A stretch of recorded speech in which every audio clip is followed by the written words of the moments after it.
Hvor slemt er det egentlig at være registreret i RKI-registeret? Og hvad betyder det? Hvad kan jeg, og hvad kan jeg ikke? Og er det i virkeligheden så slemt, som det lyder? Velkommen til. Mit navn er Bert Lehmann fra Budgethuset. Jeg snakker om privatøkonomi og alt, der har med det at gøre.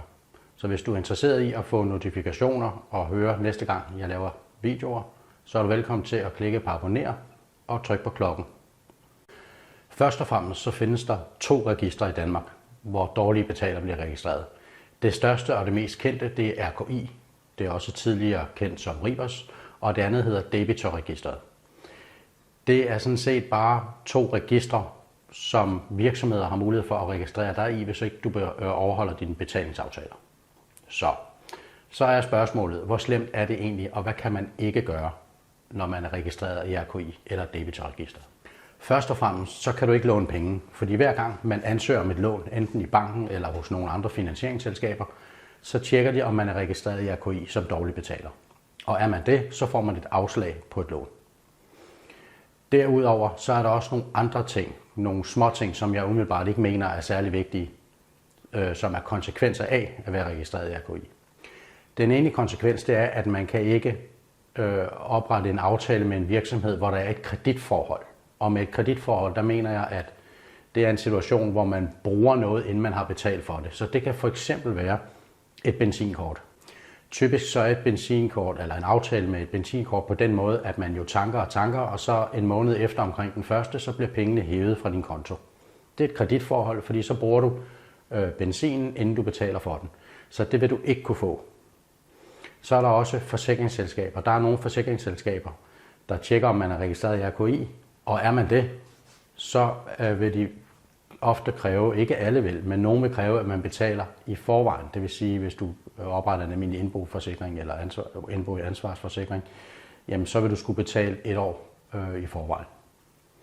Så med hensyn til telefonselskaber, den er nemlig rigtig mange, der spørger mig om, kan jeg så ikke få et abonnement?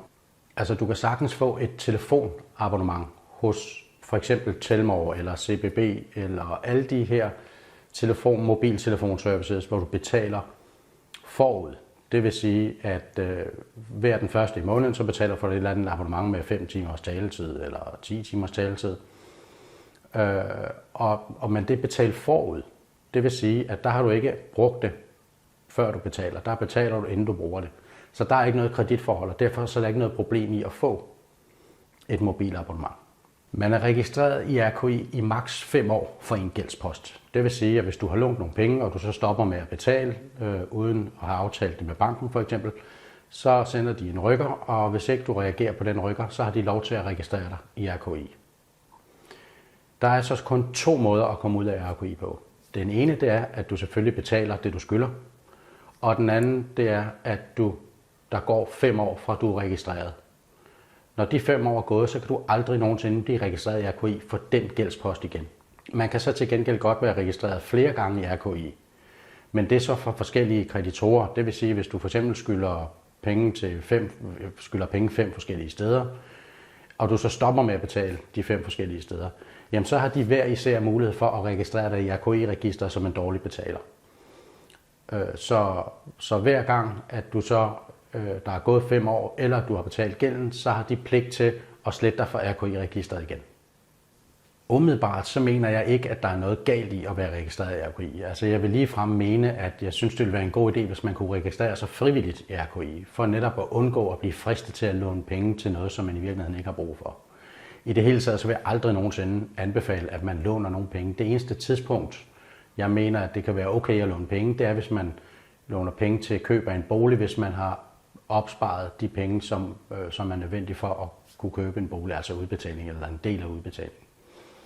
Så lad være med at optage nogle lån, og hvis du er registreret i RKI, så lad være med at tage det så tungt. Altså jeg synes, det er fint at være registreret i RKI. Lad være med at, det kan godt være, at det er nok mere sådan en personlig følelse af, at det ikke er særlig rart at være registreret, men der er ikke nogen, der kan se, at du er registreret i RKI.